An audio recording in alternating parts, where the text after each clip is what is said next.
you? I'm good. How are you? I'm good, thanks. I'm good. It's great to meet you. How's everything coming along? Not too bad. How are you doing in general, though? First, I want to know that.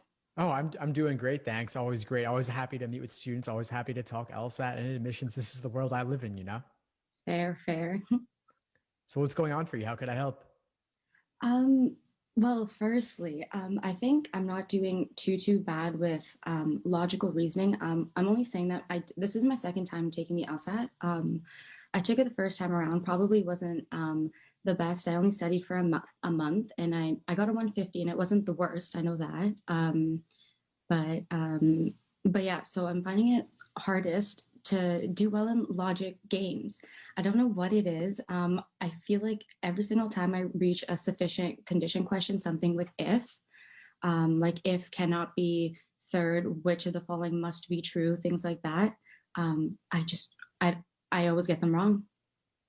My question would be, are you taking the information from the question stem as far as it can go, or are you maybe taking it in directions that are invalid for some reason?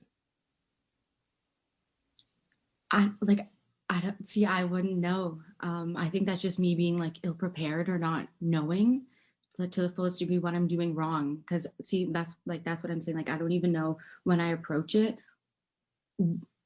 Like I feel like I'm watching your videos, and I feel like that's what I'm doing when I reach it. Because I know you have a video on I think sufficient conditions. Yeah. So I've watched that. I have my notes with me, but I don't know. I just feel like it doesn't make sense to me. Is there anything you would recommend, like any like different kind of way of diagramming that? Well, to me, this isn't really a sufficient condition issue. This is Okay. an issue about a certain kind of logic games question. Within the set of logic games questions, you have some that are orientation, some that are local if questions, and then some Mhm. that are global. Like, which one of the following must be true in Yeah. general is a global question. If you have, if X is third, then Hmm. what could be true? Then your first step would typically be to draw a new diagram where X is on third. You take it as far as it can go, meaning you fill out the diagram based on how X being third impacts the placement of other variables on the diagram. Then typically they're asking you a question about the rest of that diagram that you filled in. Okay. And I should never, in that sense, use work from previous questions, like in the sense of like I don't keep my general diagram, but not the rules or anything, right? Like it's kind of like a clean slate for the next question, or should I keep any of the rules in mind? Well, you should keep all of the rules in mind, I mean, like but from the questions. so if there was a previous if question, Hmm. that particular constraint does not have to hold true going forward. Like Okay. if so from with my example, let's say if X is third, what Hmm. could be true? Let's say that were question number 4 in the game. Okay. If question number 3 in the game said if J is second, what must or could be true? For the question number 4, you don't have to use J on second. J could be on second maybe, but doesn't have to. Okay. But if you That had a previous, go ahead, please. no, that makes sense.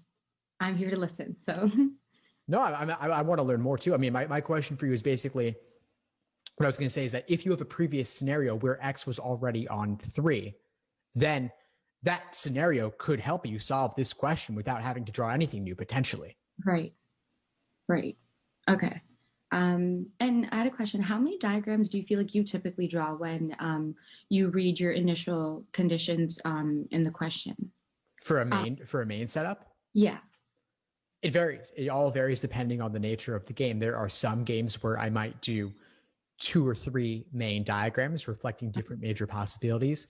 Hmm. There are many games where I would do only one. Okay. Okay. Because I found myself that I do only have one sometimes, and I'm like, I feel like I'm limiting my own possibilities by only having the one. But I feel like sometimes I can't make another diagram. So like it is viable sometimes to have one. Like it's possible. Oh, totally. Yeah, all the Okay. time. Okay. Because I didn't want to be limiting myself because I wasn't thinking further enough um, to like make those further conclusions or assumptions. But okay, that makes sense. Um, One other thing for logical reasoning, um, So the way that I approach it, so I'm an English student. I go to a university in Ontario. So so I initially took that approach of learning it as like a syllogism. So the whole like minor premise, like major premise, and then you have your conclusion. So I'm taking that approach, and I feel like sometimes it's taking me longer because I'm trying to find those things first, and then I realize that some questions are just like the main idea or things like that. So do you think that that's worth it? Because I know some questions do ask for like what is like supporting evidence, like a warrant and things like that, like a qualifier in that sense, in the question. So I'm like taking that like literature approach, but I don't know if it's serving me or like it's taking away time. Good question. I mean, which question type are you talking about right now? Like just in general, like when they ask for like just when you have if they ask like is a conclusion met, is a conclusion not met, in those kinds of questions. So are we talking like logical reasoning? Yeah. I'm just trying to bucket it a little bit. Okay, so logical reasoning, there may be a question type asking you, what's the main point? Hmm. That's going to be your conclusion. It may be unstated directly, maybe a paraphrase of the conclusion. Hmm. I'll be honest, I don't really know what a syllogism is. I know it's a logic word, but my Okay. point is that like you don't need to necessarily take a very formal logic Okay. structural approach. I do think that a literature approach Hmm. could be useful, meaning if you know what a qualifier is, if you know what a subsidiary clause is, Hmm. that could be useful to help you drill down to the main point. So, for Hmm. example, information bounded between two commas typically is not core to the statement, right? Like you could chop Yeah. that out, Yeah. still flows smoothly. You're left with your typically your main subject, main verb. Yeah. So that certainly could be useful. Okay. But on the LSAT, I can't say there's always going to be like subsidiary evidence and primary evidence. I don't think that For typically sure. comes into play. Yeah. Would you recommend even making notes as you read? Because I don't typically do that, but then I find myself having to like go back and find where that specific set of information is for the question. Like, do you think it's worth annotating on the side? Like, I think this is a key theme. I think this is like a main point. For logical reasoning, I'm hesitant to really ever recommend much diagramming. There are very few cases where diagramming could be useful. I think the more formal logic type questions, which are certainly not a focus of the section, you could jot down a couple of things related to those in terms of diagramming, similar to how you would in logic games, especially Mhm. with conditionals. But most logical reasoning questions don't really lend themselves to that kind of diagramming. And on both the digital LSAT and the LSAT Flex, you Yeah. can't even diagram next to anything. It's got to be on your scratch paper. Yeah. So that might just take time away, if anything. Yeah, I mean, I think it's okay to do it a little bit, especially more so on reading comprehension. Hmm. Definitely games you want to diagram, but for logical reasoning, it's a very limited usefulness. Only a Okay. couple of cases. Um, I was wondering, is it possible for me to ask you about recommendation letters? Yeah, shoot. Okay, so I was asking a former, like I worked at a law firm just for a couple of months during COVID. So I asked my employer, he was asking me to write the initial draft for it. I don't want to sound too forward or sound too like I'm praising myself. That's like the furthest thing I want to do. Would you recommend any kind of like key things I should include or anything like to like veer away from in order to not make myself like seem like I'm like boasting or anything? Yeah, well, first off, that's a great position to be in. So that definitely suggests a lot of trust between you and the recommender wants you to have a very strong letter. So I think that's great. As for just how far you go, I think it's really based on the nature of your relationship with them.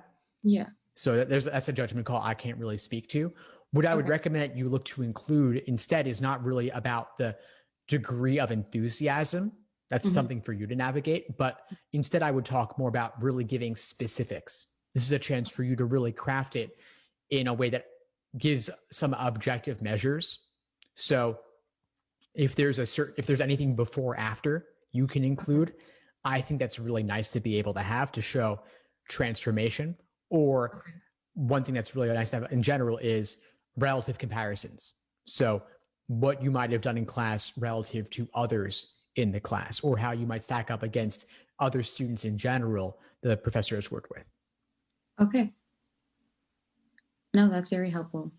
So, like, not so much as myself, but myself in comparison to others. In some ways, or also in comparison to your previous self. So, like, Okay. for example, if you took on challenges and then grew over the course of your time with this person, that would certainly help. Okay. And I feel like that's like the general theme I should include in a personal statement, right? Not a diversity statement. Personal statement's more so something you've overcome. And a diversity statement is something is still like, if need be, like something that still might be limiting your abilities or something that still might be occurring in your life. I wouldn't really think about them that way. I think that in general, the arc of either one doesn't really have to differ that much. And there are plenty of diversity statements that could also serve as personal statements.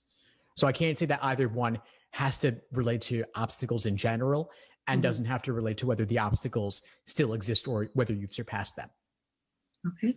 So that's not the way I would really look at it. I would just look at it as diversity statement is really focused on how your background or your experiences can bring a unique perspective. And then personal statement can really be literally anything at all in terms of that structure. I think the biggest recommendation is to not make anything a sob story and to try and have some sort of element where you end on an upbeat note. Yeah, like growth to some degree. Growth can be a fantastic theme. Yeah. Just one quick question. So I'm not really coming from a country where there's much of a culture shock where I need to talk about what I'm going to bring, like my experience, like in that sense of like coming from a different European country or something like that. Do you think it's worth mentioning? Like, I know I'm going to briefly mention, I'm sure they'll see in my transcript that I'm not coming from a US, like college or high school. Cause I initially, like, I want to apply to the US. I want to go to a US law school. So do you think it's worth incorporating at all or mentioning that I'm going to be coming from like Canada?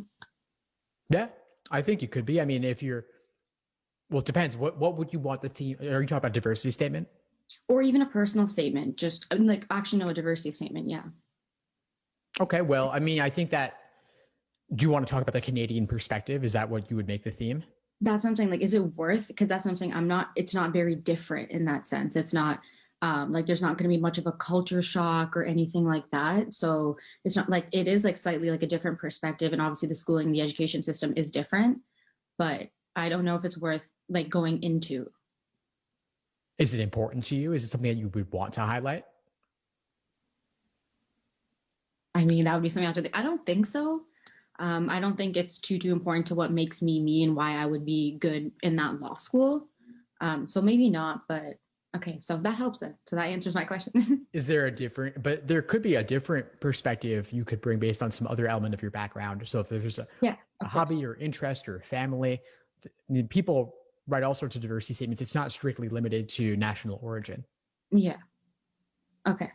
So I'm probably just going to read some options, go over some others, diversity statements and personal statements and see what I can work with.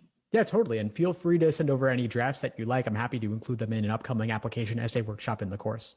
Oh, perfect. Yeah, I definitely will do. I didn't even know that was available, but. Yeah, sure. We've been doing them fairly regularly. We haven't done any this month yet, but okay. I'll probably do one before the end of the year. All right. See, like that's more than enough time. Definitely. Alrighty, so thank you so much, and thank you for taking your time to talk to me. My pleasure, of course. Keep in touch. I'll see you in class. Thanks for tuning into the show. Please subscribe if you haven't done so already to be notified of new episodes as I release them, and feel free to reach out if you need anything at all as you move forward with your prep. I'm happy to help however I can. In the meantime, I'll wish you all the best and take care.